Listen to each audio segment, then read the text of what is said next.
Hey guys, tonight we're going on a journey straight into the lacquered, sweat-soaked world of samurai helmet hair, and trust me, it's a lot messier than you think. You find yourself standing barefoot on a polished wooden floor. Outside, crickets chirp under the moonlight, but inside, the room buzzes with tension. In front of you rests a full set of armor, gleaming iron plates, silk cords, and, most ominously, a kabuto helmet with fierce horns jutting out like an angry beetle. You've already spent the better part of an hour prepping your hair because this is not a slap-it-on-endo situation. The long, black strands have been oiled and tied into a tight top knot, the scalp shaved bare on top, an intentional move that's part fashion, part function. You glance at the kabuto. It's heavy. Heavy enough that if you tip your head too fast, you might just fall forward like a cut tree.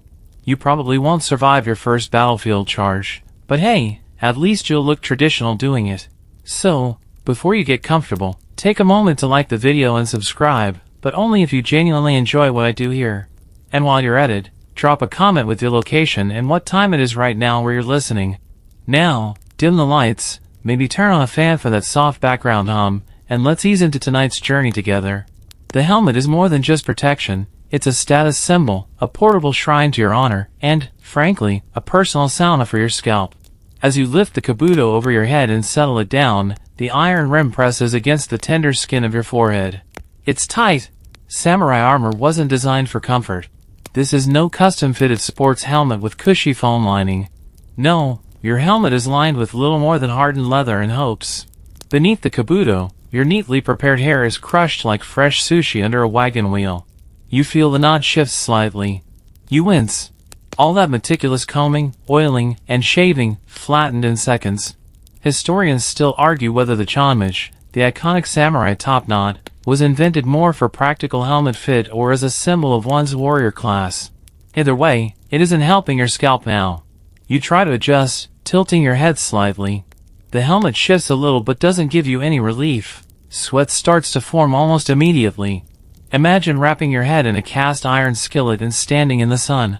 It's that level of comfort. The lacquer on the helmet, meant to ward off rain and rust, traps the heat inside. And the smell, oh, the smell. Think of musty silk cords, leather worn from decades of use, and the lingering tang of old battles and older sweat. Despite the discomfort, you square your shoulders and prepare to march out. Because helmet hair isn't just a consequence of battle, it's part of the samurai brand. The messier it gets under that helmet, the more you look like someone who's seen combat, survived, and has the flattened hair to prove it. The lacquered plates on your shoulders creak as you move. You're hyper-aware of the pressure on your scalp, like wearing a very aggressive, head-squeezing octopus. You catch a glimpse of yourself reflected in a polished blade. Helmet low over your brow, top knot hidden but not forgotten, you look like a samurai. Helmet hair is inevitable.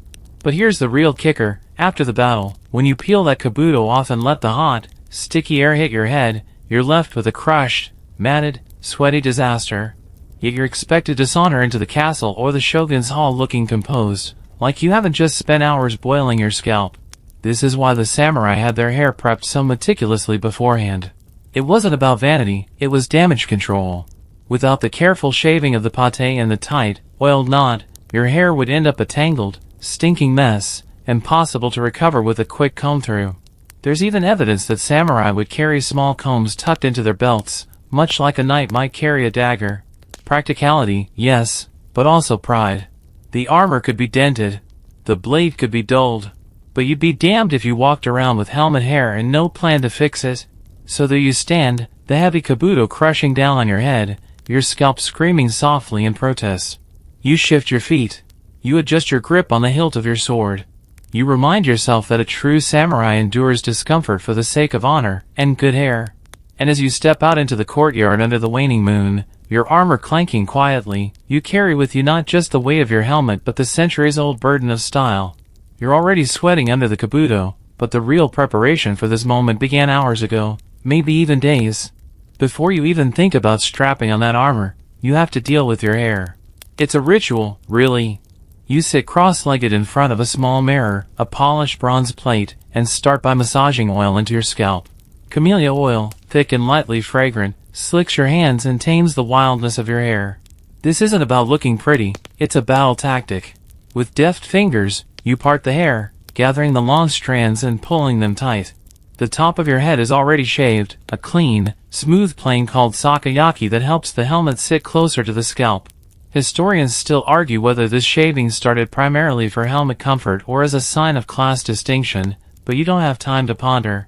The important thing is to get the rest of the hair slicked back into a tight, resilient knot, the chanmage. The top knot isn't just tied, it's sculpted. You use a special wooden comb to smooth the hair, twist it, fold it forward onto itself, and bind it tightly with silk cord. It mustn't be too high, lest it create pressure points under the helmet, nor too low, lest it be flattened into oblivion. It's a delicate art. And if you're wondering, yes, some samurai had assistance for this part. A bad top knot wasn't just embarrassing, it was a statement that you couldn't even manage your own head. Once the hair is bound and secure, you sprinkle a bit of powdered rice starch on the knot. It's not hairspray, but it's the next best thing. It holds the strands together and, strangely enough, helps absorb sweat. You can practically hear your ancestors whispering, "Keep it tight." Helmet hair is the enemy. You tilt your head to check the knot from every angle. It's neat, gleaming under the dim light, a small, precise monument to discipline. You know this won't last long once the kabuto comes crashing down on it, but that's the point. You're not fighting helmet hair, you're preemptively negotiating with it. A quick swipe of the cloth removes any stray oil from your forehead. You don't want the helmet slipping mid-battle. That's not the sort of thing that earns you epic poems or shrine dedications. Here's the odd part. In some domains, samurai regulations were so strict they outline the exact size and placement of the chanmage. One lord samurai might wear slightly longer knots, while another's might require a higher fold. Historians still squabble over whether these hair codes were more about battlefield utility or, frankly, clan pride and fashion sense.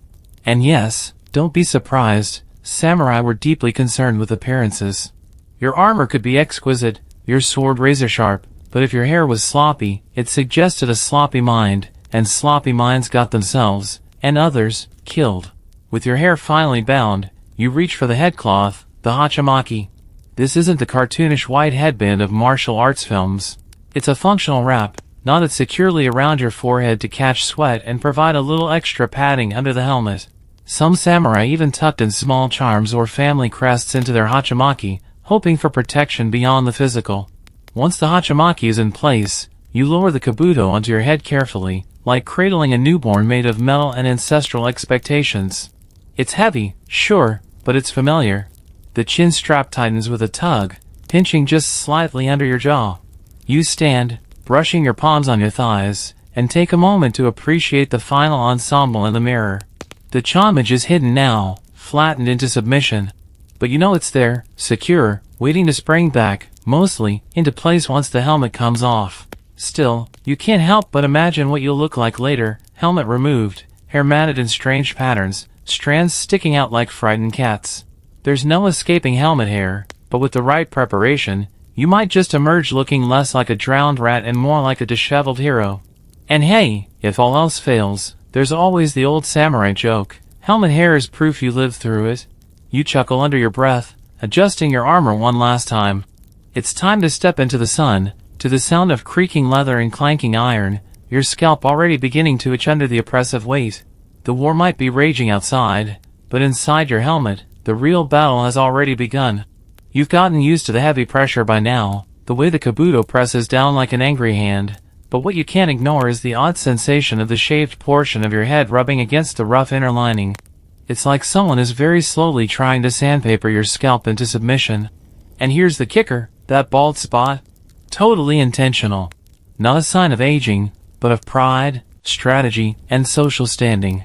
Imagine being told by your superiors that, yes, it would be best if you shaved the crown of your head, not to stay cool, not to stay fashionable, but because it's the warrior thing to do. And don't think you can just skip it.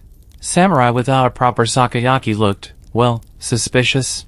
Like you weren't fully committed to the whole swords and honor thing. Historians still argue whether the bald patch was primarily for practical helmet fit or if it evolved from ancient court customs where only certain officials wore their hair in such a distinctive way. Either way, you, standing there with your gleaming dome and sleek knot, know you're wearing centuries of tradition. It's not just you either. The higher your rank, the cleaner and more polished that shaved area is expected to be. Freshly scraped, no stubble, shining like a polished pebble. Sloppy shaving was a scandal waiting to happen. You don't want to be the guy whispered about for showing up to a daimyo's banquet with patchy scalp stubble.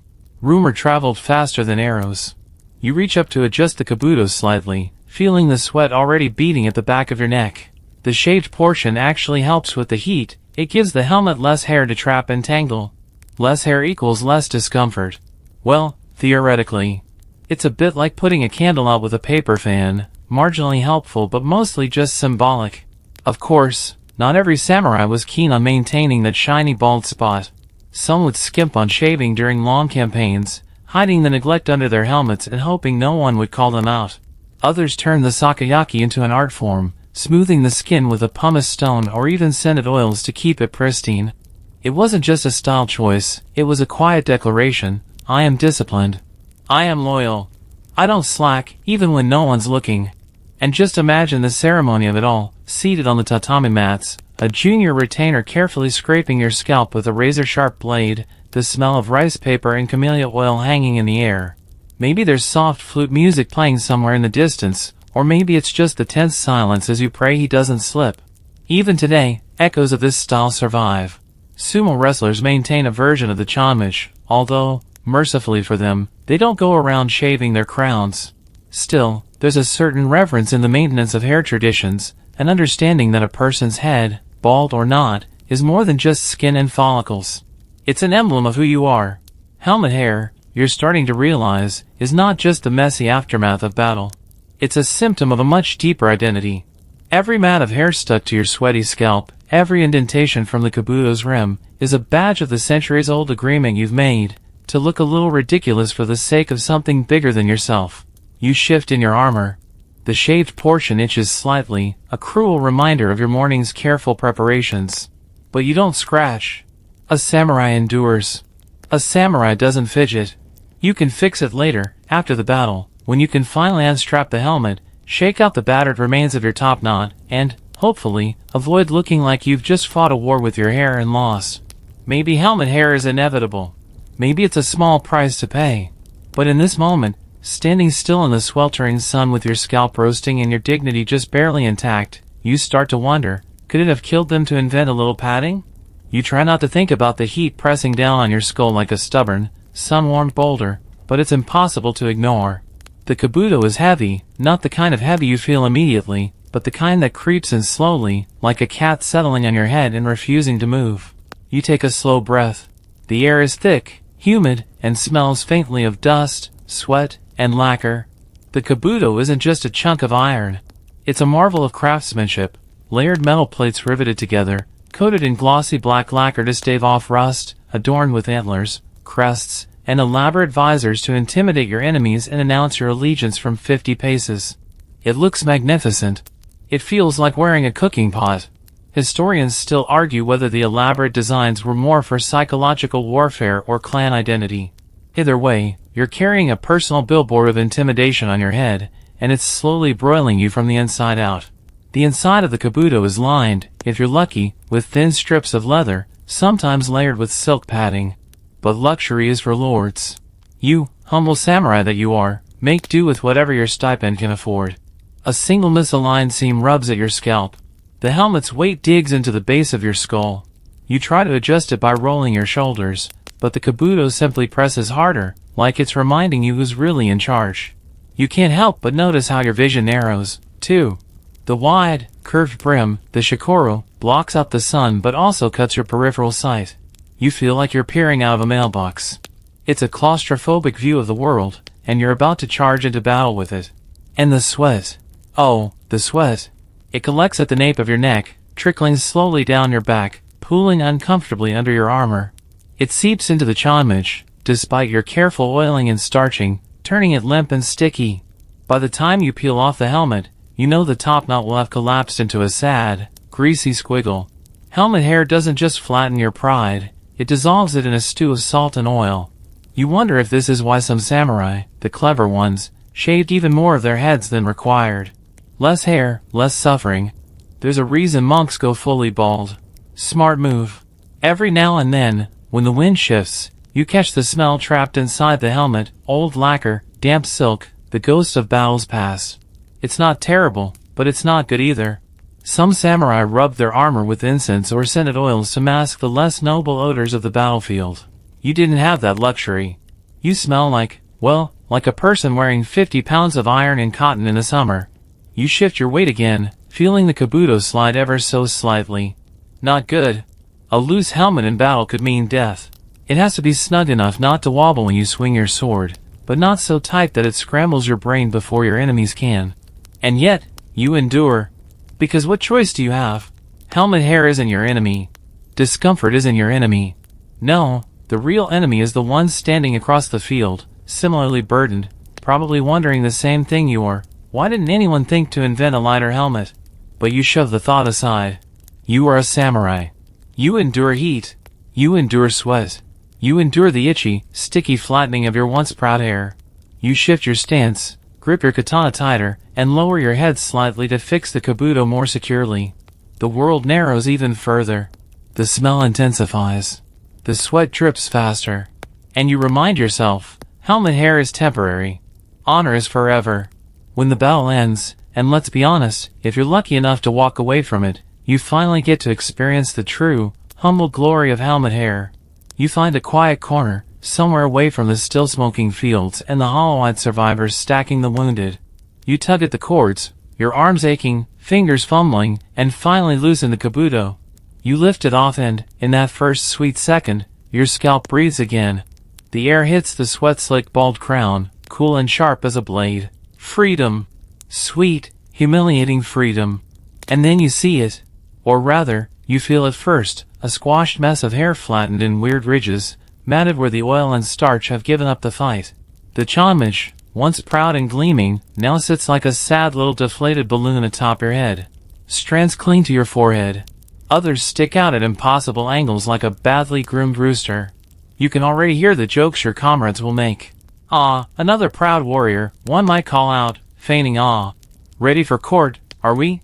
It's all part of the culture. No one escapes the ribbing, even the fiercest samurai emerged from battle looking like they lost a wrestling match with a mop. Helmet hair wasn't just a punchline, it was a badge of honor. It told the world you'd worn the kabuto long enough to earn it. There's even a saying, passed around like sake at a victory feast, flat hair, full honor, can't lose. It's not exactly poetry, but you take what you can get. Still, there were tricks. Clever samurai would bring small combs tucked into their sleeves or armor. After removing the kabuto, they'd find a moment to slip behind a tent, hastily run the comb through the wreckage, and try to reassemble their dignity. A quick oiling here, a deft twist there, and you might pass for semi-presentable again. Historians still argue whether samurai carried these combs out of vanity or practicality. After all, court summons could come at any moment, especially after a battle. You'd have to appear before your lord, blood-spattered perhaps, but with your hair, ideally, still tied and oiled and not looking like you just rolled down a mountain. And for those who think helmet hair was merely cosmetic, consider this: loose hair was dangerous in battle. Stray strands could get caught in armor clasps or obscure vision at a crucial moment. A flattened but controlled chonmage was still safer than a free-flowing mane. Of course, not all helmet hair disasters were equal. Rank had its privileges. High-ranking samurai might have personal retainers to help tidy them up post-battle. Lower samurai like yourself? You rely on your own two hands and maybe a sympathetic friend who can straighten your knot without yanking out half your scalp. There's something deeply human about this moment. You survived. You fought bravely. And now you're here, smoothing down your battered hair, desperately trying to look less like a boiled hedgehog before facing your superiors. It's not pretty work. The rice starch that once stiffened the knot is now a gummy paste. The camellia oil has mostly run into your armor. You comb what you can, pat the rest down, and hope for the best. In the end, though, no one really judges you for it. Even the most impeccably groomed daimyo knows, helmet hair is the great equalizer. On the battlefield, under that suffocating iron dome, everyone, no matter how noble, ends up looking a little ridiculous. And so, as you tuck your comb away and straighten your shoulders, you remind yourself, it's not how you look afterward that matters. It's the fact that you're here at all, battle-worn, sweaty, a little squashed, but standing. Helmet hair? You earned it. You might think that after all this helmet hair chaos, samurai would just accept their fate and move on. But no, they had their ways, ancient, secretive, borderline obsessive ways to try and keep their hair in fighting form. Samurai weren't just warriors, they were connoisseurs of hair care. You settle yourself down in your quarters after the battle, peeling away layers of armor like the world's most miserable onion. The kabuto is carefully set aside, and you reach for something far more important than your sword or your bell, a small lacquered box. Inside? Bottles of camellia oil, wooden combs, cloths, and, if you're really lucky, a rinse of fermented rice water. Yes, fermented rice water. You've heard the older samurai swear by it. It's cloudy, faintly sour-smelling, and supposedly leaves hair strong and glossy. It's a time-honored secret passed down through generations. Some claim it helps prevent breakage under the relentless squashing of the helmet. Others say it wards off lice, a real concern when you've been sweating under iron for days. Historians still argue whether the samurai obsession with rice water was more about vanity or hygiene, but you don't care. You just know that dumping that cool, starchy liquid over your abused scalp feels like mercy itself. You work the camellia oil through your hair next, finger combing the strands, trying to coax them back into some semblance of order. Camellia oil isn't just any oil, it's the Rolls-Royce of oils in this world. Lightweight but rich, it helps repair the damage the helmet inflicted. Samurai prized it so much that some daimyo kept whole orchards of camellia trees just to ensure a steady supply. You squint at your reflection in a polished bronze mirror. It's not pretty. There's a definite crease where the helmet's rim pressed into your scalp. The chomage sags pathetically. But there's hope. With enough oil, enough patience, you might make yourself halfway presentable again. And believe it or not, there's a science to the chomage. It's not just a bun slapped on top of your head. It must be folded forward at precisely the right angle, tied with a silk cord so tightly it threatens to cut off circulation, and smoothed until not a single hair dares rebel. Elite samurai would sometimes have specialized attendants just for hair care. You make do with sore arms and stubborn determination. In some provinces, samurai even use beeswax to keep rebellious strands in place. Imagine standing in a humid summer field, helmet on, helmet hair raging, and melting beeswax oozing down your scalp like candle drippings. Delightful. Still, you persist. You wrap a clean cloth around your head to set the hair, tightening it carefully. Some say sleeping with your head wrapped this way prevents your hair from flattening further overnight. You believe anything at this point. It's strange to think that in a world where survival often hinged on your skill with a sword, your reputation could just as easily hinge on how well you managed your hair post-battle. Helmet hair was one thing, a tangled, unkempt disaster was another. It spoke of discipline, or the lack thereof. And sure, no one might say anything to your face, but glances, whispers, the slight downward tilt of a courtier's fan as you passed, those were daggers in their own right. You sit back, exhausted, but your hair? It's slowly coming back to life. Smooth here, a little shine there. The chomage perches precariously but presentably on your crown. You look less like a drenched raccoon and more like a man who's fought and lived to tell the tale, with a semi-decent hairline. You chuckle softly. Maybe it's vain. Maybe it's ridiculous. But then again, being a samurai isn't just about swinging swords and shouting war cries. It's about discipline in all things, even in the face of helmet hair. Of course, not every samurai was blessed with thick, glossy hair, or the patience to maintain it. That's where things got creative. You shift uncomfortably in your seat, imagining some of your less fortunate comrades, the ones whose hairlines retreated faster than a defeated army. And make no mistake, in a world where appearance and honor were braided tightly together, going bald too soon wasn't just a cosmetic issue, it was a crisis. So what did they do? Wigs. Extensions. Hairpieces. Yes, you heard right. Some samurai faked it. You'd think wigs were a modern invention, but no, the resourceful samurai were ahead of their time. Hairpieces, often made from real human hair, were carefully crafted to blend seamlessly with a warrior's remaining locks. They'd tie them into the chomage, blend them with a bit of oil and starch, and hope no one looked too closely. The trick was in the confidence. Walk tall, keep your helmet on indoors a little longer than necessary, and maybe, just maybe, no one would notice. Historians still argue whether hairpieces were considered dishonorable or merely practical. Some ancient etiquette manuals imply it was fine, better a fake topknot than the disgrace of a bare crown. Others hint at shame, a whispered acknowledgement that a real warrior should embrace his thinning hair with stoicism. As always, it depended on who was judging and how much power they had to enforce their opinions. It wasn't just baldness that led to these tricks, though. Imagine suffering a gruesome scalp wound during battle. You survive, miraculously, but a chunk of your hairline does not.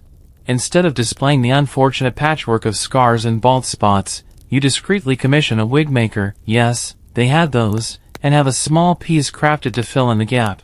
Not vain. Practical. That's what you tell yourself. The finest hairpieces were reserved for the upper echelons of samurai society, where fashion was policed with all the severity of battlefield discipline.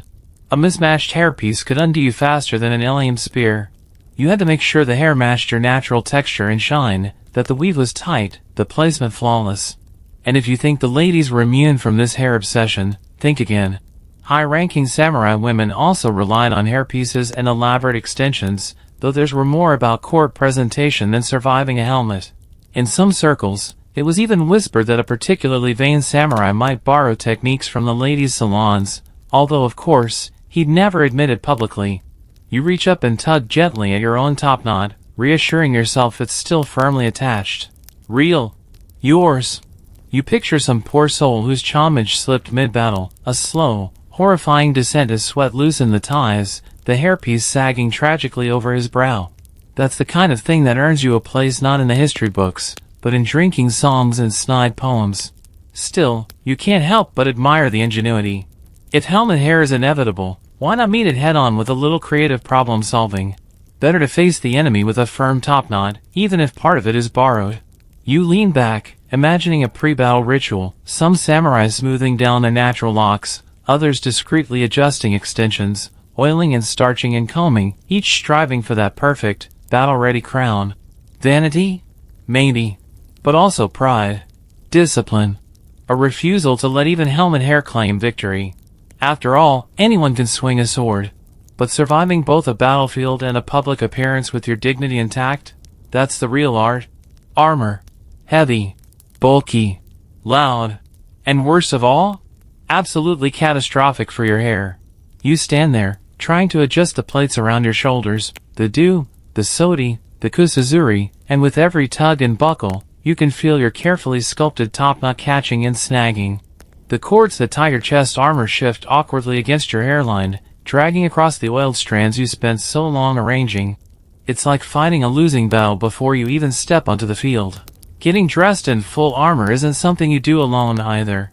You have assistants, or if you're not important enough, a very begrudging friend, to help you. They tug the straps tight, lace the plates, adjust the cords with practiced efficiency.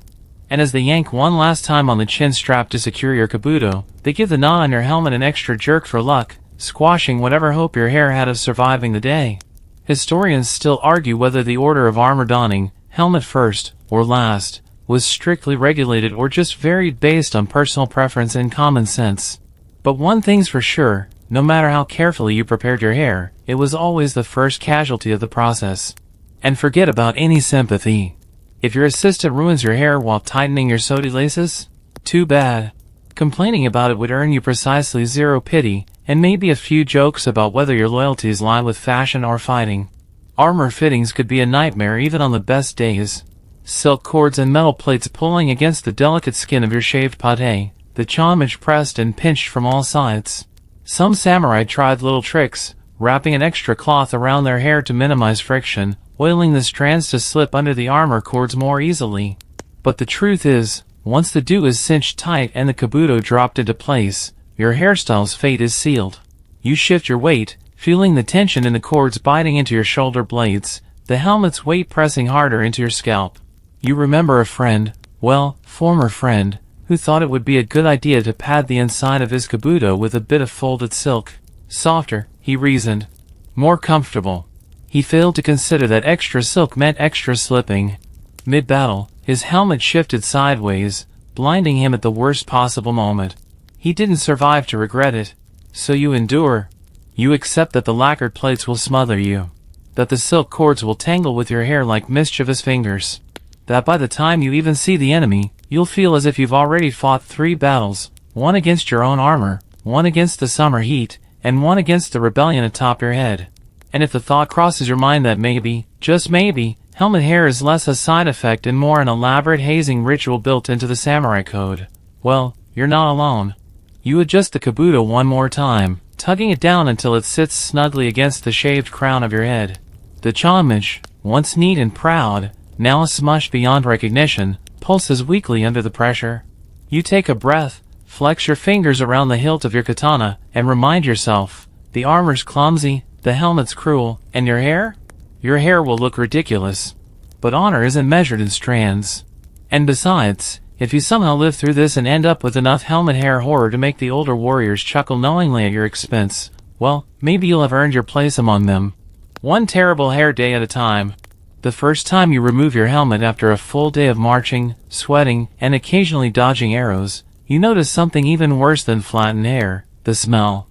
It wafts up the moment you crack the kabuto's rim away from your head, a wave of hot, sour, unmistakably human aroma trapped under lacquered metal. You stagger slightly. Not from wounds or fatigue, but from the pungent cocktail of sweat, oil, old leather, and something you can only describe as battlefield essence.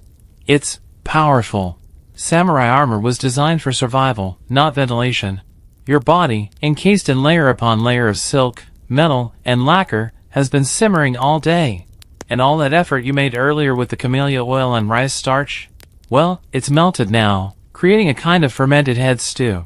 Historians still argue whether the lacquered finish on samurai helmets was more about weatherproofing or aesthetics, but one thing's clear: it trapped everything. Moisture, heat, smells. Your scalp has been marinating under there for hours, and the results are not subtle. You tilt your helmet, peering inside with cautious curiosity. The lining is damp. The silk cords are sticky. The once stiff rice starch has degraded into an unpleasant paste along the shaved edge of your scalp. You grimace. Somewhere deep in the creases of the helmet, you suspect, a small ecosystem is thriving. And it's not just you. Glance around the camp after a battle, and you'll see warriors airing out their helmets, holding them upside down to let the day's sweat drain out. Some are wrinkling their noses, others are simply resigned. After a few campaigns, you get used to the olfactory assault. Of course, not everyone suffered equally.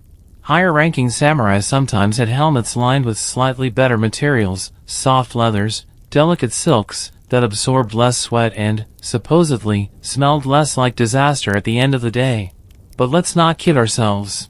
After 10 hours under the summer sun in full armor, even the shiniest kabuto smells like boiled sock soup. The more superstitious among the samurai believe that the helmet absorbed more than just sweat. It soaked up the warrior's spirit, his courage, his memories of battle. You laugh at that idea, until you catch another whiff and wonder if maybe it's your pride evaporating. Some tried to combat the stench. A few clever samurai would lightly perfume the lining with crushed chrysanthemum petals or dab a bit of incense-infused oil on the leather. It didn't work for long. The smells of blood, mud, fear, and man-sweat were far stronger than any floral cover-up. You heard once of a particularly eccentric lord who had a custom helmet made with a tiny compartment to hold a piece of scented wood, releasing a faint fragrance every time he moved. Historians still debate whether it was innovation or just plain absurdity. Either way, he wasn't known for his martial prowess, more for his aromatic entrances. You sigh and set the helmet down carefully, the smell curling out like an invisible fog. Helmet hair is one thing, but helmet stench is its grim companion. They come hand in hand, an unavoidable part of the samurai experience. And so, you do what generations of warriors have done before you. You take a cloth, damp it with water, if you can find any, and wipe down the inside of the kabuto, scrubbing away the worst of the day's grime. It won't be perfect. It never is. Tomorrow, the helmet will smell again. Tomorrow, you'll wear it anyway. Because no matter how bad the stench, no matter how tragic the hair, you are a samurai. You don't fight for comfort. You fight for honor. And besides, you muse grimly, maybe helmet hair wouldn't be half as bad if you weren't constantly marinating your scalp in your own helmet-aged brine. You chuckle. Then you cough. The smell really is something special. You've accepted the helmet hair, the sweat, and the smell. You've even embraced the squashed dignity that comes with peeling off your kabuto at the end of the day. But now, there's a fresh, cruel twist. You're expected to show up at court. Yes, after all that, you're meant to march, disheveled, stinking, hair flattened like a slept-on futon, into a hall filled with lords and ladies who've never seen a battlefield and, somehow, look presentable. You groan inwardly. Court etiquette isn't just about bowing and saying the right things. It's about how you look. A neat kimono, clean hands, and, most important, an acceptable homage. It's not enough to have survived the day. You have to appear as if the battlefield was merely a minor inconvenience, like stepping around a puddle. Historians still argue whether samurai were held to stricter grooming standards after battles than before, but the expectation was clear: whatever wreckage the kabuto left behind, you had better fix it fast. You kneel in front of a tiny lacquered box.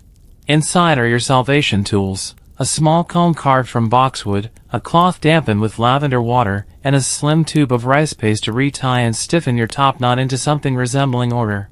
You start by gently combing through the damp mess atop your head. It's worse than you feared. Some parts are flattened into oily ribbons, others stick up like stubborn weeds. The comb snags painfully. You grit your teeth and persist. Vanity isn't the point. Discipline is. Next comes the rice paste, applied sparingly to the loose strands. You twist the hair back into the chonmage's distinctive folded shape, smoothing the flyaways, patting down the defiant patches. A quick wrap of silk cord around the base, tight enough to hold but not enough to cause a headache. It's a delicate balance, much like court life itself. You steal a glance at your reflection, faint, distorted in polished bronze. It's passable. The chonmage leans slightly to one side, but with luck, no one will notice unless they stare. And in court, direct staring is a faux pas. Small mercies. You shrug into a fresh kimono, the light cotton whispering against your skin, a sharp contrast to the scratchy silk cords and stiff armor plates. You smell faintly of camellia oil, lavender, and sheer exhaustion. There's a kind of performance to this ritual. You walk into the hall, head high, feet steady, hands tucked neatly into your sleeves. Your helmet hair, your sweat, your battles, they're all hidden under a layer of careful grooming and stoic grace. Of course, your fellow samurai notice. They've been there too. They spot the slight droop in your top knot, the sheen of oil barely masking the matting underneath. But no one says anything. It's a silent brotherhood of the battle-worn. And the court ladies? They hide their smiles behind painted fans, murmuring politely about bravery and honor while sneaking quick glances at your helmet-ruined hair. It's not mockery. Not exactly. It's amusement, maybe. A reminder that even the fiercest warriors are still very, very human. You bow low to your lord, feeling the tight pull of the chonmage at the crown of your head. He nods, approving, or maybe just tired. Court life waits for no samurai, no matter how many arrows he's dodged that day. You straighten, willing yourself into stillness. Whatever's left of your dignity clings to the simple fact that you made it here at all, hair disasters and all. And as you stand there, sweating slightly under the polished, tidy surface, you remind yourself, honor isn't about how you look after the fight. It's about showing up, helmet hair and all, and pretending you don't smell like a boiled horse. Because in the end, the greatest battles are fought not just with swords, but with combs, rice paste, and a stubborn refusal to let even your hair betray your fatigue. As you kneel politely at court, head bowed just enough to display humility but not so low as to seem weak, a thought flits across your mind. At least here, no one's trying to scalp you. At least, not literally. But scalp troubles aren't entirely off the table. Back in the field, there's a more pressing matter that few talk about openly: battlefield barbers. Picture it, you're deep into a campaign. Supplies are running low. Spirits are lower. You've been sweating under your kabuto for days. The last time you glimpsed a comb, it was being used to splint a broken finger. Your once proud chonmage has morphed into a mat of despair. Enter the battlefield barber, an underappreciated hero. He's not a professional in the way you'd think of a modern barber. More likely, he's the camp's best hand with a razor. Historians still argue whether samurai barbers were assigned formally or if grooming duties were just another task dumped on unlucky squires, but either way, they existed. And their main job? Keeping the sakayaki, your shaved crown, respectably bare. Because here's the reality: even in the chaos of war, a samurai was expected to maintain his appearance. A scruffy, stubbled scalp wasn't just unsightly. It suggested sloppiness, disorder, weakness. Let your hair grow wild under your helmet, and you might as well announce to the enemy, "I'm too lazy to shave, go ahead and stab me."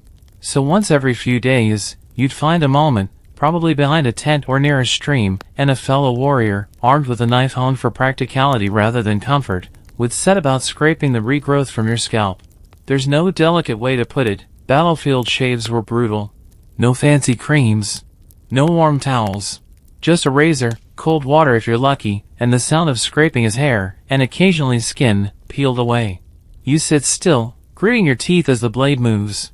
One slip could mean a nasty gash. But flinching is worse. Flinching is weakness. The irony isn't lost on you. You can survive arrows and swords, but a battlefield barber wielding a rusty blade might be your undoing. If you were fortunate, and ranked high enough, you might have a personal retainer trained in the art of shaving. These men were prized not just for their skill with a blade but for their discretion. After all, a poorly shaved samurai was a walking scandal. Some barbers even dabbled in battlefield hair repair, readying top knots, reapplying oil when supplies allowed, combing out mats of sweat-stiffened hair. You might call them the unsung stylists of war, but only if you wanted a blade waved a little too close to your throat. And while you're sitting there, trying not to bleed, trying not to twitch, you realize this is part of being a samurai, too. It's not just about charging into battle with swords flashing and armor gleaming. It's about enduring the small indignities, the tug of a too tight cord, the sting of a hasty shave, the collapse of a once perfect chanmage under layers of sweat and dust. You rise slowly, scalp burning, but now smooth and bare as it should be. You run a cautious hand over the freshly shaved pate, feeling the slight bumps and scratches that tell of your barber's less than gentle hand. The kabuto goes back on. It fits a little better now, less hair to trap and pinch. For a moment, you allow yourself a small, private sigh of relief. Helmet hair will still come for you. It always does. But at least it'll be flattening a properly prepared battlefield hairstyle. And as you tighten the chin strap and adjust your armor, you remind yourself, there's honor in facing your enemies with courage. But there's also honor in facing your fellow samurai with a head as smooth and polished as your blade. There's something meditative about the scratch of a razor against your scalp, but not every samurai stopped there. Some took it a step further, much further, and opted to shave their entire head. You tilt your head back, staring at the star-splattered sky, and you wonder if they had the right idea. After all, a full head shave meant no helmet hair, no sweaty, matted mess, no worrying about whether your chanmage had collapsed into a limp apology for a top knot. Just smooth, clean skin under the kabuto. It wasn't a new practice, and it wasn't just a fashion statement. Shaved heads held sacred meaning in Japanese culture long before the samurai class rose to power.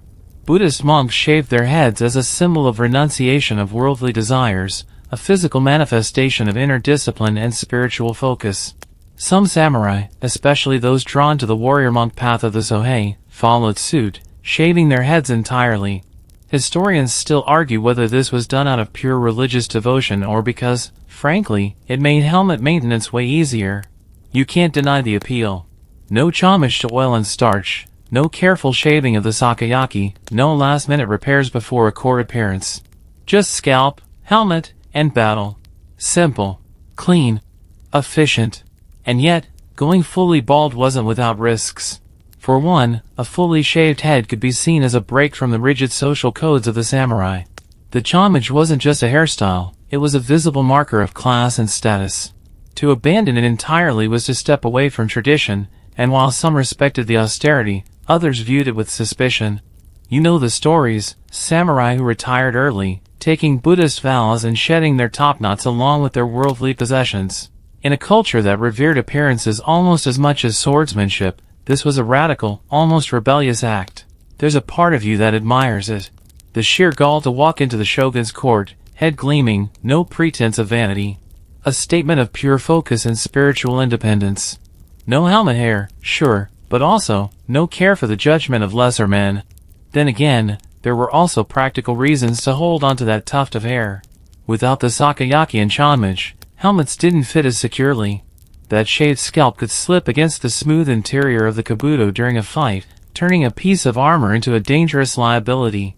Some samurai lined their helmets with extra cloth to counteract this, but still, the risk was there. You weigh the options in your mind. Keep the chanmage, accept the flattened, sweat-slicked mess every time you remove your helmet. Or shave it all off and walk the razor's edge between practicality and scandal. The breeze ruffles the ends of your topknot, flattened though it is. You run a hand over the mess, feeling the sticky residue of oil and rice starch clinging stubbornly to the strands. Maybe one day, when you've fought your battles and earned your peace, you'll shave it all off. Take the robes of a monk, leave the world of politics, honor, and helmet hair behind. For now, though, the homage stays. It's a symbol, after all. A small, stubborn piece of who you are. And besides, without it, how would anyone know you were a samurai at all? You chuckle softly to yourself. Whether a badge of honor or a relic of tradition, the homage and the sakayaki aren't just about practicality. They're about identity. And for now, identity matters more than convenience. Helmet hair and all. You might think the battlefield is serious business, and you'd be right. Death, glory, honor, all weighed heavily in the air with every arrow volley. But even in the thick of it, helmet hair could find ways to make fools of everyone. You grip your sword tighter as you charge, armor rattling, helmet pressed low. And then, mid-battle, disaster strikes. Not a blade, not an arrow, but something almost worse, the kabuto shifts. You lunge forward, and your helmet, perhaps loosened by sweat or a rushed lacing job, slides slightly sideways. The weight pulls against your scalp, jerking your head with it, and for a ridiculous second, you can't see properly because the padded lining slumps over your eye. It's hard to look dignified when you're trying to shove your helmet back into place while avoiding a spear thrust. Historians still argue whether kabuto failures like this were more common in poorly maintained helmets or simply the fault of hasty fittings before battle. Either way, you're now fighting two enemies, the opposing army and your own rebellious headgear. You wrench the kabuto straight again, cursing under your breath, and catch sight of another samurai grappling with the same indignity. His helmet's slightly too big, and every time he pivots, it wobbles comically atop his head. He looks, frankly, like a child trying on his father's boots, and not someone you'd entrust with your flank. You don't have much time to laugh, though, because another slash comes your way, and you're back in the deadly dance, helmet slippage forgotten until the next jolt sends it rattling again. And the hair underneath? Crushed.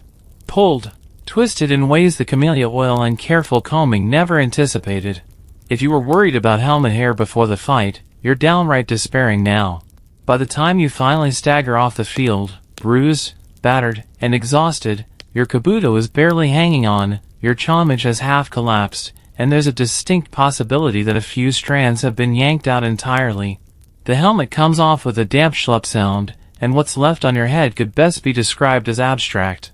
Some samurai, the superstitious types, believed that a helmet slipping in battle was a bad omen, an ill-fitting kabuto, an ill-fated day. Others simply saw it as a reminder to invest in better chin straps. You think of that one poor warrior you once saw, a younger man, new to the campaign, eager and freshly shaven.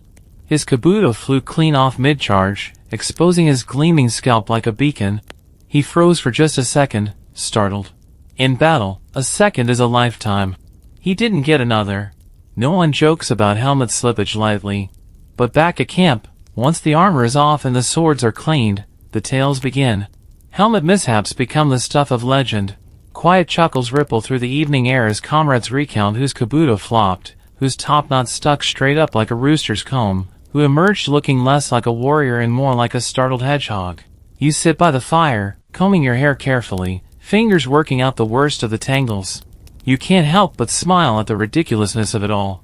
The seriousness of battle, the formality of court, the endless discipline, and then, always, helmet hair waiting to ambush your dignity. It's humbling, really. No matter how strong or skilled you are, the kabuto has the final say. It crushes pride, flattens vanity, and reminds you, warrior or not, you're just another human under all that iron. You tie your homage back into place, as best you can, knowing it'll never look quite as it did that morning. But it's enough. You survived. The helmet hair? It's just another badge of honor. And tomorrow, you'll do it all again, flattened hair, tilted helmets, tangled pride, and all. Because that's the way of the samurai. Later, once the battle bruises have faded and the armor is stored away, you find yourself in the quieter, less frantic ritual of restoration. And that means sitting down with one of the few possessions more precious than your sword, a simple, time-worn comb. You pull the comb carefully through your hair, wincing as it snags on knots stiff with old sweat and stubborn pride. The homage, so battered during the fighting, needs delicate coaxing back to life. It's an oddly intimate ritual, this combing. The comb isn't just a tool, it's a mark of civility, a badge that despite days or weeks in the field, you remain more than just a brute in iron and silk. Made of wood, bone, or tortoiseshell if you're wealthy enough, these combs were polished smooth to avoid further tormenting your weary scalp. And then there's the kimono. After peeling off layer upon layer of battlefield grime, you slide into the familiar comfort of civilian garb, a soft, clean kimono. No armor plates. No stiff cords. Just cloth against skin, loose and forgiving. You'd almost forgotten what it felt like to move without the clank of metal or the tug of silk laces against your ribs. Historians still argue whether the combing and changing were purely practical or laden with ritual significance. Some believe these acts mirrored the samurai's internal shift, from battlefield predator to composed, mannered citizen. Others see them as the practical necessity of anyone hoping to prevent lice infestations after weeks spent in the same armor. You, however, know the truth. It's about reclaiming yourself. You smooth the last of the stubborn knots free, inspecting your handiwork in a polished mirror. The hair isn't perfect, the kabuto left its mark, but it's tidy enough to show your face at court, at home, among your peers. You think briefly about the older samurai who refused to comb their hair after a battle, wearing their helmet hair as a badge of honor, a testament to how close they've come to death and returned. But even they, eventually, reach for the comb, if only to preserve their scalps from further misery. You pluck a fine cloth from your belongings, dabbing camellia oil along the hairline and across the frayed strands of your topknot. The oil's familiar scent, earthy, slightly floral, calms you. You rub the remainder into your hands, feeling the roughness of calluses softened slightly by the rich liquid. It's hard not to marvel at the layers of contradiction. You are a warrior. You take lives. You charge into battle in screaming armor. And yet, here you sit, carefully tending to your hair like a court lady preparing for a festival. But that's the way of the samurai, too. Mastery of violence paired with mastery of restraint. Beauty not as vanity, but as a reflection of inner discipline. You fold your kimono properly, left over right, and slip into your sandals. One final glance in the mirror tells you what you need to know. Your hair is smooth, your robe straight, your expression calm. The battlefield may have reduced you to a sweaty, tangled mess, but here, in this small ritual of combs and cloth and camellia oil, you are whole again. You step outside into the cooling air, the world around you settling into twilight. The breeze lifts the ends of your newly combed topknot, and for once, you don't mind. Helmet hair may claim your dignity during battle, but in these quiet, comb-drawn moments, you reclaim it piece by piece. You might think, after all this combing and oiling and court prepping, that hair was just a matter of personal pride or battlefield necessity. But no, hair was currency. Among the samurai, hair wasn't just a reflection of personal discipline, it was a glaring signal of social rank. You pull your comb through your now neat topknot and glance around. Even here, in a room full of other warriors, you can tell at a glance who belongs where in the pecking order. It's in the way their homage gleams, the smoothness of the shaved crown, the height and tightness of the knot itself. A high, tight homage, oiled to a sheen and tied with precision, speaks of leisure, wealth, and the ability to maintain one's appearance without the interference of hard labor. Loose, greasy, or wild hair, on the other hand, a signal of low birth, or worse, low discipline. Historians still argue whether this obsession with hair was a top-down cultural mandate or simply an organic extension of samurai competitiveness.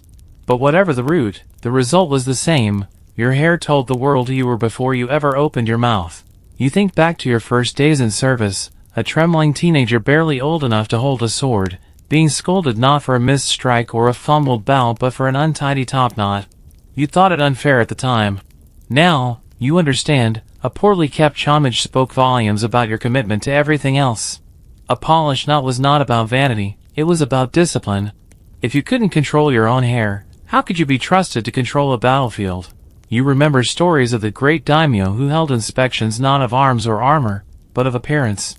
Hair, nails, robes, all scrutinized. A loose knot might cost you a promotion. A disorderly shaved crown might cast doubt on your loyalty. Even today, as you stand among your fellow warriors, you notice the subtle shifts in how men are treated based on their appearance. The polished samurai with the razor-sharp homage and spotless robes commands immediate respect. The disheveled ones, no matter how skilled, are eyed with suspicion. It's not just the living who are judged this way. You've heard the instructions whispered to retainers before battle. If I fall, ensure my topknot is presentable before they find me. Death was not an escape from scrutiny. A samurai was expected to meet death with dignity, armor straight, blade clean, hair perfect.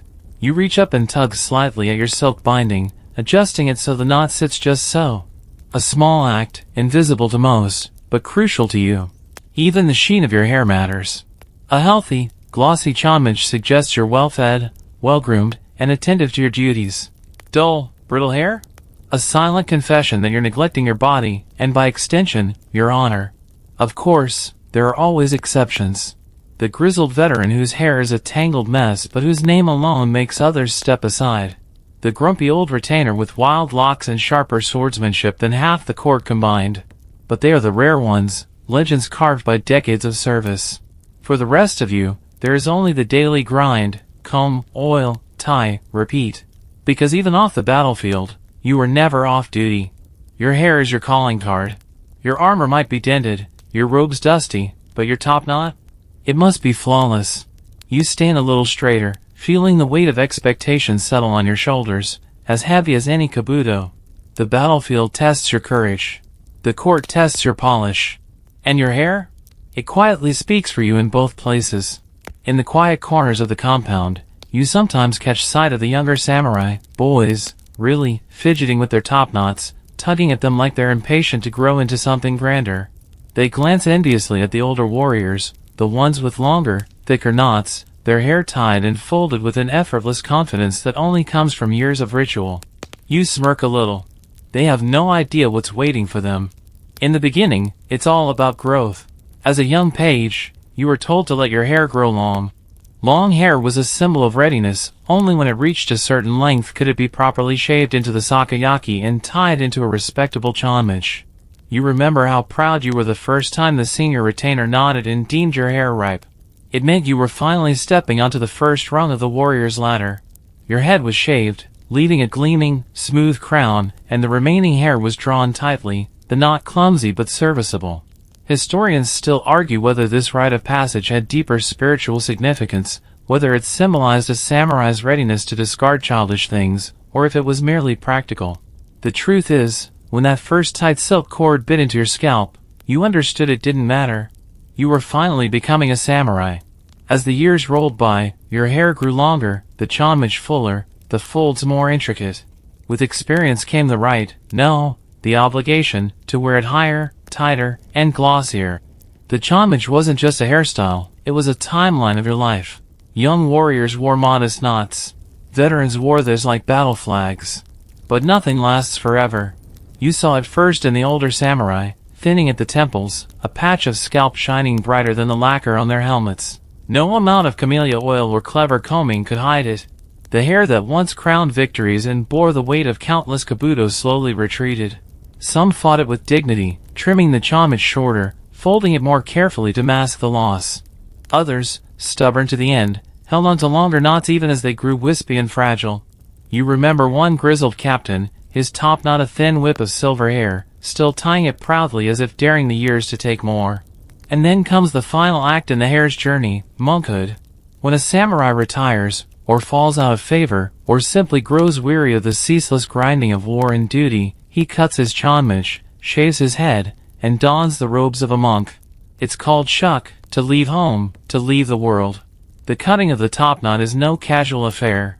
It's a ritual, a shedding of identity as profound as any battlefield victory or court appointment. You saw it once, a retiring general, kneeling before a small altar, head bowed. With a single slice, the topknot fell. The gathered warriors remained silent, respectful, some brushing away tears they would never admit to shedding. Historians still argue whether the act of shaving the head was a statement of true spiritual devotion or simply the final surrender of a life bound by honor and appearance. You suspect it's both. You run your hand lightly over your own topknot. It's still strong, still thick. But you know the day will come. Perhaps sooner than you'd like. Helmet hair will one day give way to no hair at all.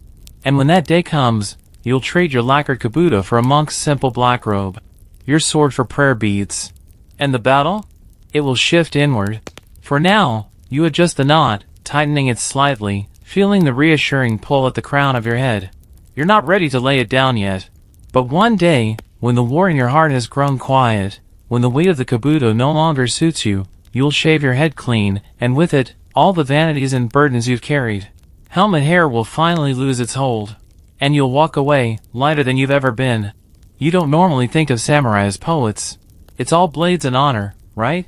But even the fiercest warriors, it turns out, could be found with brush in hand, scratching verses onto paper in stolen quiet moments, and yes, sometimes about their hair. You sit by the flickering light of an oil lamp, still in partial armor, the stink of lacquer and sweat clinging to you. In your hand is a slip of washi paper, and on it, a few ink strokes forming the start of a poem, waka or haiku, the favored forms. Hair, believe it or not, creeps into these verses more often than you'd expect. Historians still argue whether this was because of the samurai's intense relationship with their appearance or because poetry was seen as a mark of refinement, as essential to the warrior's spirit as swordsmanship itself. What's certain is that helmet hair made its way into the literary imagination. You remember an old verse, scribbled by a half-drunk retainer at a victory feast. Under iron crown, Sweat's river flattens honor. Chanmage wilts, proud still. Not exactly basho, but it captures the feeling. The sense of dignity battered by the necessities of battle, and the quiet stubbornness to endure anyway. Even more respected poets, those who served in the courts or advised daimyo, sometimes poked gentle fun at samurai vanity. One particularly biting poem lamented the sight of a fearsome general, helm removed, revealing a mop of hair so comically squashed it made the court ladies hide their smiles behind their fans. You grin to yourself at the memory. You're no stranger to the feeling of pulling off your kabuto and hearing an audible gasp, whether from relief or the shocking sight of what your helmet hair has become. But there's a deeper layer to it. For many samurai, the helmet wasn't just protection, it was a metaphor. A shell. A mask. An iron cocoon that, once removed, left the warrior exposed, vulnerable. The battered chanmage is symbol of the internal war every samurai fought, the struggle between the face they presented to the world and the truths they carried alone. You dip your brush in ink and scratch a few lines of your own. Pressed by war's embrace. Alone that weathers the storm. Helmets crush, not break. You lean back, satisfied. Maybe no one will ever read it. Maybe it will crumble into dust with your other forgotten possessions. But in this moment, it feels right.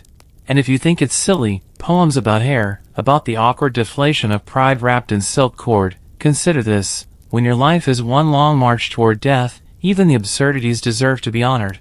You set the brush down, flexing your sore hand. Outside, the night air stirs, cool and insistent. You imagine it lifting the sagging ends of your topknot, ruffling the flattened battlefield remnants still clinging to your scalp. Helmet hair may mock you. It may crush your careful grooming into a sweaty mess. It may even find its way into the sharpest satire of your time. But it also reminds you, you fought. You endured. You lived. And for that, even the worst hair day deserves a poem. You wouldn't think hair could have anything to do with religion or the supernatural, but here in the shadowed temples and smoky shrines, hair isn't just vanity, it's sacrifice.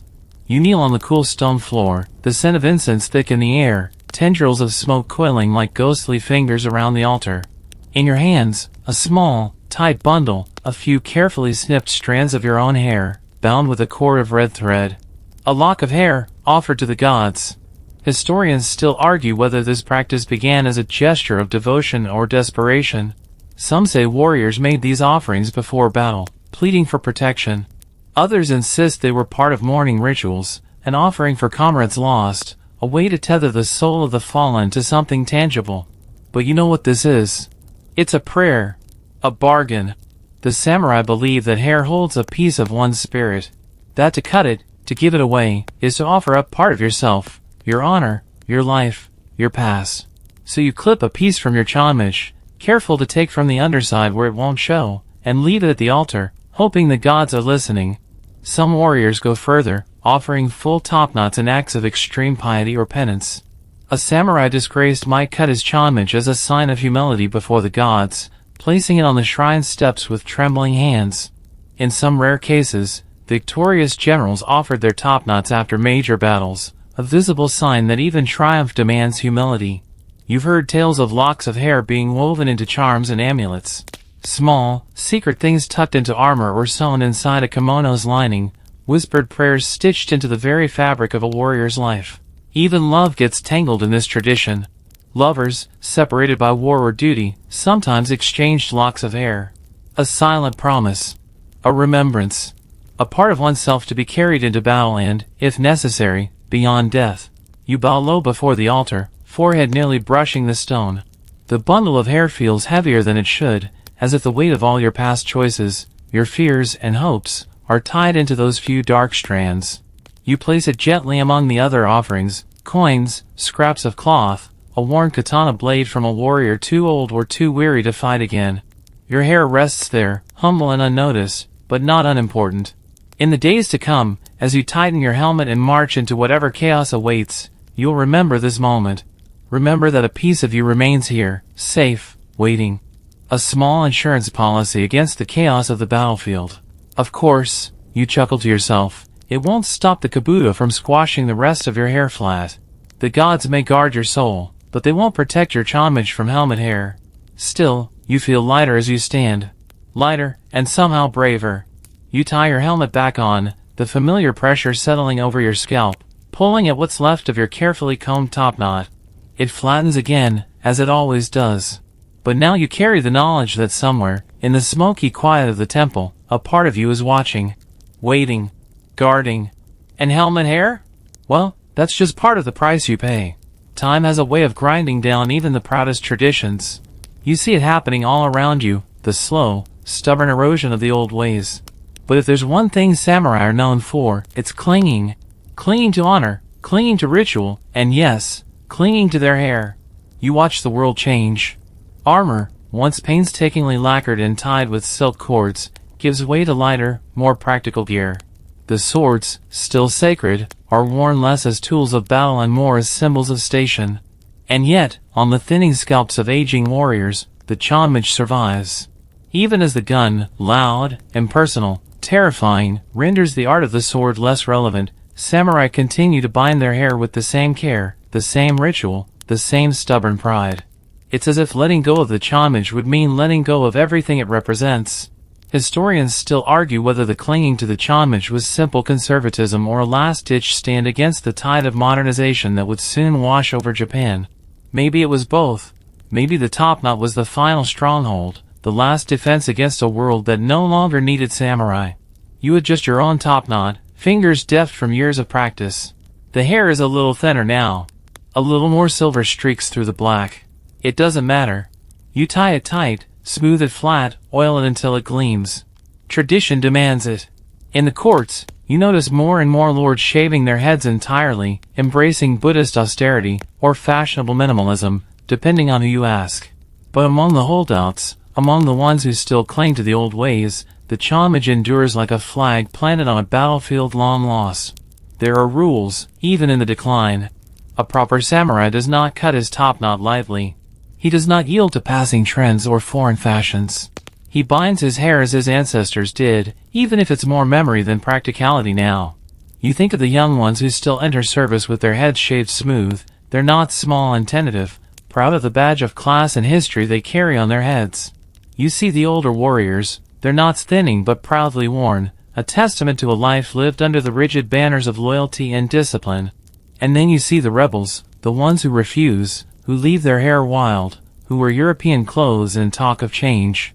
They look at the homage and see an antique, a joke, a relic. But you see history. You see every battlefield, every prayer at every shrine, every offering of hair left in smoky temples. You see the quiet dignity of a man who, even as the world crumbles around him, still ties his hair in the same way he always has. It's more than vanity, more than stubbornness. It's a kind of mourning, a way to hold onto a disappearing world with both hands, even as it slips away strand by strand. You tie your homage with the same care as always, even knowing it might be the last generation to do so. You smooth it down, you oil it, you secure it with silk, and as you place your kabuto over it, feeling the familiar, almost comforting weight of the helmet pressing it flat, you smile. Helmet hair, thinning homage, fraying traditions, none of it matters. What matters is that you are still here, still bound to the past, still standing under the crushing weight of both iron and history. And as long as even one samurai wears his hair in the old way, helmet hair will endure. Centuries pass. Empires fall. Samurai battlefields grow quiet, their lacquered armor gathering dust in museums. The kabuto, once an everyday burden, becomes a symbol, painted, polished, mounted under glass. But the chanmish? The stubborn little topknot refuses to disappear. You stroll through a modern city now, electric lights flickering above, glass towers scraping the sky. No one wears armor anymore. Swords have long been traded for pens, laptops, or nothing at all. And yet, in the sumo ring, you spot it, high and proud atop the heads of the wrestlers, the chanmish, still folded, still bound. Historians still argue whether the survival of the chanmish in sumo is a conscious homage to the samurai or simply a quirk of tradition too beloved to let go. Either way, it persists. Carefully combed, oiled, and tied each morning by professional hairdressers, the sumo chanmish is a living fossil, a gentle nod to the age of iron helmets and battlefield honor. You step into a theater and watch a kabuki play unfold. There it is again, the topknot, worn by actors portraying ancient warriors, their lacquered wigs styled to evoke the memory of the samurai. A stylized relic, a frozen moment of a forgotten age, still commanding respect and a hint of awe. Even outside the arts, the ghost of helmet hair lingers. Samurai cosplay flourishes at festivals. Enthusiasts spend hours oiling their hair and folding it into respectful chanmish replicas. Museums hold demonstrations on samurai grooming practices, where the careful binding of hair is shown with the same reverence as sword forging or tea ceremonies. You see tourists snap photos of statues of ancient samurai, often fixating not on the weapons or the armor, but on the distinctive knot of hair tied so carefully atop their heads. It's strange, isn't it? All the armor, all the weapons, all the rituals of war, gone. But the hair? The hair endures. A quiet defiance against time. You can almost feel the ghost of the kabuto's weight on your scalp, the tug of the silk cord around your topknot, the sticky trickle of sweat under the crushing press of iron. You remember the pride in oiling it, the discipline in tying it just so, the relief in finally peeling the helmet off after a long, sweltering day of battle. Modernity may have swept away the samurai class, but it couldn't quite erase their traditions. The chanmish lingers not because it's practical, not because it's fashionable, but because it means something. It means patience, discipline, pride, endurance. Helmet hair, in its own absurd, sticky, flattened way, was never really about vanity. It was about what you could bear, what you could carry without complaint, what you could survive and still stand tall afterward. And in a world that forgets more quickly than it remembers, maybe that's worth more than all the swords and armor combined. So the next time you see a topknot, tucked neatly atop a sumo wrestler's head or perched jauntily on a kabuki actor, remember, it's not just a hairstyle. It's a legacy. And somewhere, deep down, there's a flattened, sweat-soaked ghost of a samurai smiling, helmet hair and all. So now, as you stretch out under your blanket, letting the last wisps of tonight's journey settle in your mind, imagine the weight of that old iron kabuto lifting away. The sweaty, crushed hair, the scratchy silk cords, the nagging pressure all easing, dissolving into the cool night air. You've walked through centuries tonight, felt the tight cords of the chanmish biting into your scalp, smelled the old lacquer and camellia oil, sat beside fires where warriors combed their battle-tangled hair by flickering light. You've seen the rituals, the vanity, the endurance, the quiet dignity bound up in every flattened strand. And now, with the kabuto set aside and the long day fading behind you, there's nothing left but a sense of calm. The kind of calm that settles deep in your bones. Like a warrior returning home after a long campaign, slipping free of armor, folding away old burdens. Breathe out slowly. Feel the air stir lightly around you, cool and soft against your skin, no helmet to trap the warmth. Tomorrow, the world will be noisy again, full of rush and expectation. But tonight, you can let it all go. Leave the battles for another day. Close your eyes. Rest your head. And know that somewhere, the spirit of the samurai watches over you, topknot proudly flattened, honor firmly intact. Good night, and sweet dreams. Sweet dreams.